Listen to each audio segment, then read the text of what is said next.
আজকে তোমাদের সাথে শেয়ার করছি একদম পাকা তেঁতুলের আচার। তো সম্পূর্ণ ভিডিওটা দেখো, আশা করি ভালো লাগবে। তো এখানে নিয়েছি প্রায় আমি 300 থেকে 400 গ্রামের মতো তেঁতুল, পাকা তেঁতুল। আর তোমরা চাইবে নতুন পাকা তেঁতুলটা নেওয়ার জন্য, এটা দিয়ে আচার খুব ভালো হয় পুরনো তেঁতুল থেকে। তো আমি দেখো একটা তেঁতুলটা ভালো করে ধুয়ে নিয়েছি, এখন ধুয়ে এগুলি ছাড়িয়ে নিচ্ছি, সবগুলি তেঁতুল ছাড়িয়ে নেব। আর কিভাবে 1 বছরও তোমরা তেঁতুলটা রাখতে পারবে, খুব অল্প সময়ে আমরা এই তেঁতুলের আচারটা তৈরি করব। তো 1 বছর বা 6 মাস তোমরা কিভাবে ঘরে রেখে তেঁতুলের আচারটা খেতে পারবে, তো সেটাই আজকে তোমাদের সাথে শেয়ার করছি। তো দেখো এখন এটা আমি ছেড়ে নিয়েছি সবগুলো, এখন আমি জল দিয়ে এটা প্রায় 1 ঘন্টার মতো ভিজিয়ে রাখবো। তো আমি এখানে 1 গ্লাস জল দিয়ে ভিজিয়ে নিয়েছি। আর এখানে আমি মশলাটা তৈরি করছি। দেখো এখানে শুকনো লঙ্কা আমি একটু হালকা ভেজে নিয়েছি, আর এখানে দিয়ে দিলাম 5 ফোড়ন। তো মোটা জিরাটা একটু বেশি আছে এখানে, তো দেখো বলতে মিষ্টি জিরা। তো এটা এখন আমি আবার মরিচের সাথে এখন একটু একটু ভালো করে ভেজে নেব।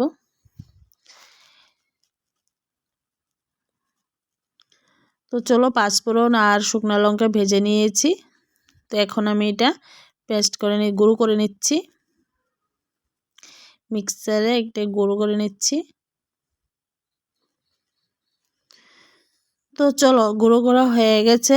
এখন দেখো 1 ঘন্টা পরে আসলাম তেঁতুলটা, তো তেঁতুলটা দেখো আমি এখন হাত দিয়ে ভালোভাবে চটকিয়ে নিচ্ছি। তেঁতুল কিন্তু একদম নরম হয়ে গেছে। তো এমনভাবে মানে তেঁতুলটা মানে চটকাবে যাতে বিচিগুলি বের না হয়। তো চলো হাত দিয়ে ভালোভাবে চটকে নিচ্ছি এখন।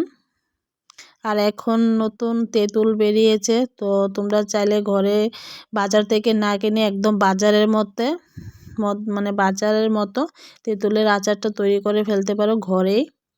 তো এখন দিয়ে দিল, কড়াইয়ের মধ্যে দিয়ে দিয়েছি দেখো সরিষার তেল, দিয়ে দিলাম 5 ফোড়ন,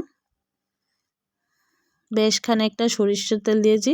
আর 5 ফোড়নটি কিন্তু বেশি ভাজা যাবে না, পরে তেতো হয়ে যেতে পারে।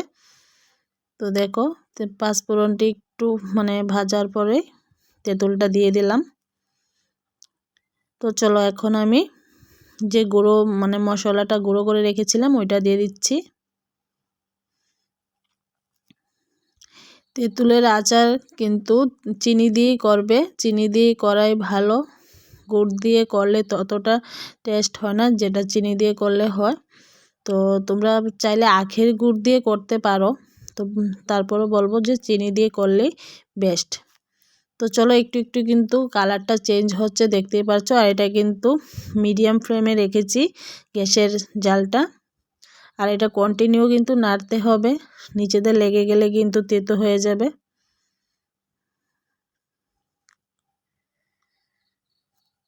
তো চলো এখন আমি দিয়ে দিচ্ছি চিনি।